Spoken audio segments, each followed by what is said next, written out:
Salve, salve galera, meu nome é Vinícius De Simone, sou professor de Biologia. Vou estar corrigindo, comentando algumas questões do Enem.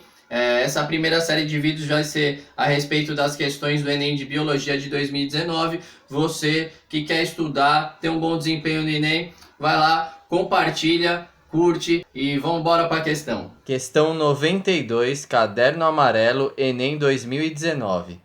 Segundo o pensamento religioso de Padre Cícero Romão Batista, 1844 a 1934, a ação humana do camponês sobre a natureza deveria seguir alguns princípios norteadores, os quais ficaram conhecidos na cultura popular brasileira como os preceitos ecológicos do Padre Cícero. Dentre esses preceitos, destaca-se: não plante em serra acima, nem faça roçado em ladeira muito em pé. Deixe o mato protegendo a terra para que a água não a arraste e não se perca a sua riqueza. Nós temos a referência Figueiredo, Educação Ambiental Dialógica, e a questão 92 continua. Comparando o pensamento do Padre Cícero com o atual conhecimento científico, pode-se encontrar elementos de convergência, já que a prática citada contribui primariamente para evitar a erosão, alternativa A, a salinização, alternativa B, a eutrofização, alternativa C, o assoreamento, alternativa D, e a desertificação, alternativa E. Então eu vou dar um tempo, vocês podem pausar o vídeo, quem quiser responder a questão com mais tempo, dê uma pausa no vídeo que a gente já vai voltar para a solução dessa questão. E aí galera, conseguiram responder? Vamos diretamente solucionar essa questão. Fiz aqui alguns desenhos, estou em casa, quarentena, fique em casa, quem puder. Mas fiz aqui alguns desenhos para tentar melhorar a didática, fazer com que vocês entendam o que está falando a questão. Bom, Padre Cícero ele aconselha aí na questão para você não fazer roçado em ladeira, para você não desmatar. Ele fala inclusive para você manter o mato desses locais intacto para proteger o solo. O que está acontecendo aí? Eu fiz aqui o primeiro desenho. Esse primeiro desenho representa duas situações. Uma, aonde eu tenho a preservação aqui dos vegetais, a presença da mata aí que fala o Padre Cícero, e uma outra situação aqui onde eu não tenho a presença dos vegetais. O que vai acontecer? Se eu vou fazer roçado, se eu vou tirar o mato, se eu for desmatar essa região, eu deixo esse solo desprotegido. Deixando esse solo desprotegido, esse solo fica suscetível à ação de chuvas e de ventos, como eu tentei demonstrar aqui na imagem. Com a ação de chuva e de ventos, vão liberando os sedimentos do solo vão se soltando.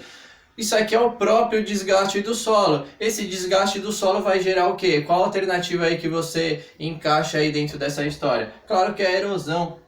Esse processo justamente que o Padre Cícero está aconselhando, ele evita que aconteça o processo de erosão, que é o processo de desgaste do solo, onde futuramente eu posso ter até outras situações, posso ter deslizamento de terra aqui, por conta de toda essa situação. Então, novamente aqui, com a presença dos vegetais, como mostra na imagem, gente, a chuva ela não cai diretamente no solo, ela primeiro vai cair nos vegetais para depois escorrer para o solo. Já modifica aqui a dinâmica do impacto da chuva diretamente no solo. Se eu não tenho a presença dos vegetais, o impacto da chuva é direto no solo, isso vai ajudando a desgastar ainda mais esse solo. Além do que a presença dos vegetais traz com eles as raízes, e essas raízes dos vegetais ajudam na fixação do solo nesse ambiente aqui que é suscetível a todas essas situações.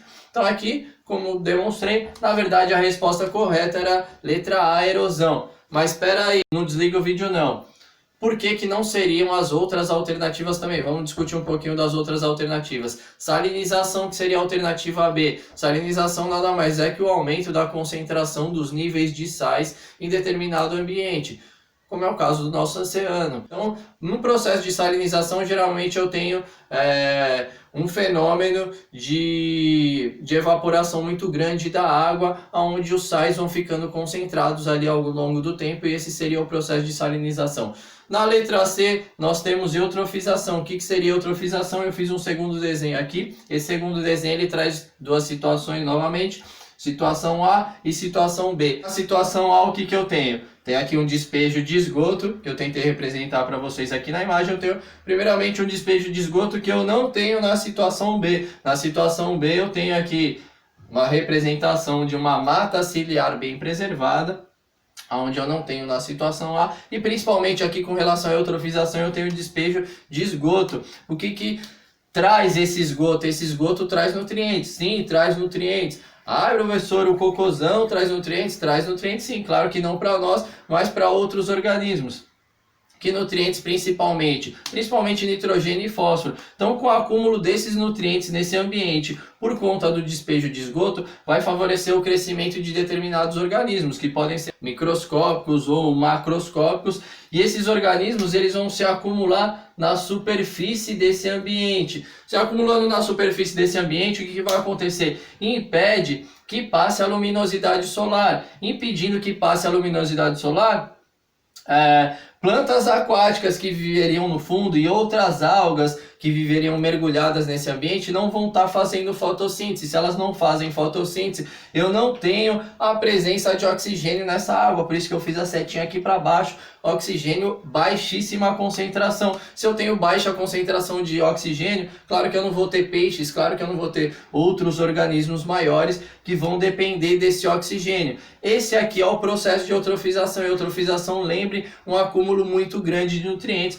vai favorecer o crescimento de determinados organismos. Esses organismos se acumulam na superfície, impedem a luminosidade solar e aí vai impedir a fotossíntese. Aí você que é um ser pensante vai estar me perguntando: ah, professor, mas esses organismos aqui da superfície não vão estar fazendo fotossíntese e produzindo oxigênio do mesmo jeito?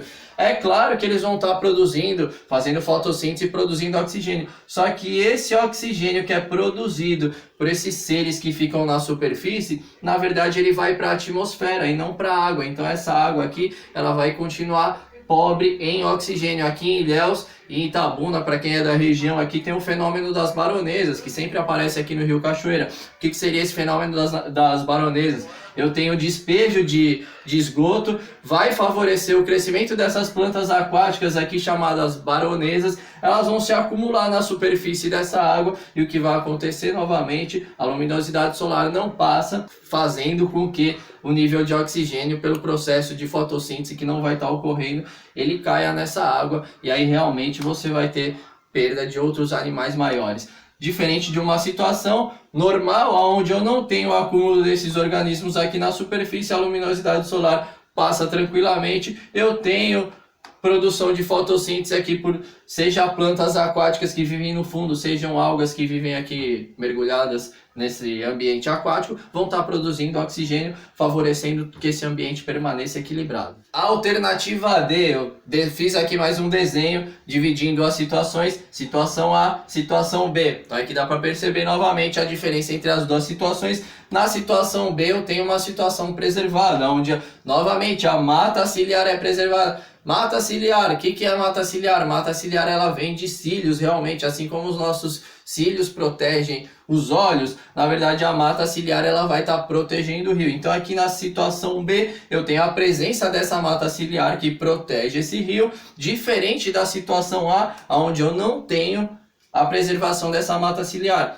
Diferenças aqui, qual a diferença? Por que eu preciso ter a situação B e não ter a situação A? Na situação B, com a presença desses vegetais, novamente, a chuva não vai cair diretamente no solo. O impacto da chuva vai ser nas folhas das árvores, depois vai escorrer para o solo tranquilamente. Além do que eu tenho a presença das raízes. A presença das raízes aqui, novamente, como na situação da erosão, vai estar ajudando na fixação do solo. Se eu tenho um local que está desprotegido, como na situação A, sem a presença da mata ciliar, chuvas e ventos agem diretamente nesse solo. Vai ocorrer sim o processo de erosão, que é o processo de desgaste do solo naturalmente. Só que eu estou num ambiente aquático, diferente aqui da situação que é colocada na questão pelo Padre Cícero, que ele está falando de morros, de encostas, de locais com uma grande inclinação. Aqui, na verdade, eu estou próximo de rio, e se eu não tenho mata ciliar, esse solo desprotegido, com a ação de chuva e de ventos, liberam-se aqui sedimentos, esses sedimentos vão se acumulando aqui dentro do rio. Esse aqui é o processo de assoreamento que fala a letra D dessa questão. Não é assoreamento porque ele não está falando desse caso. O Padre Cícero não está falando desse caso, ele está falando especificamente de encostas, de morros e tudo mais. E aqui, na verdade, eu tenho uma erosão próxima de um ambiente aquático. Novamente, sem mata ciliar, a erosão vai ocorrer, liberam-se esses sedimentos vão se acumulando no fundo do rio. O que vai acontecer? Eu tenho aqui uma perda do espaço, literalmente esses sedimentos vão compactando, vão formando o solo aqui dessa região, e eu tenho aqui uma perda do espaço. Olha a diferença aqui da situação, bem onde eu tenho tudo preservado, eu não tenho liberação desses sedimentos, eu não tenho acúmulo desses sedimentos no fundo desse rio, e aqui eu tenho um grande espaço. Nesse processo de assoreamento, com a liberação desses sedimentos se acumulam aqui, eu posso ter até a morte do rio, justamente porque essa profundidade da água vai acabar diminuindo e aí, consequentemente, eu vou ter uma série de fatores que virão decorrentes desse processo, que sim é chamado de assoreamento. E a última alternativa é falar sobre a desertificação, que seria a desertificação. Desertificação, na verdade, seria a consequência final de todos esses processos abusivos de uso do solo, onde eu tenho a perda da capacidade desse solo de se regenerar e manter a vida nesse local. Como vocês viram aí, de acordo com os conselhos de Padre Cícero, o que ele estava querendo evitar, na verdade, seria o processo de erosão, que era a alternativa A, que vocês responderam muito bem. Espero que tenham gostado, continuem estudando, quem puder fique em casa, estamos de quarentena. Eu sou o professor Vinícius, um grande abraço, salve!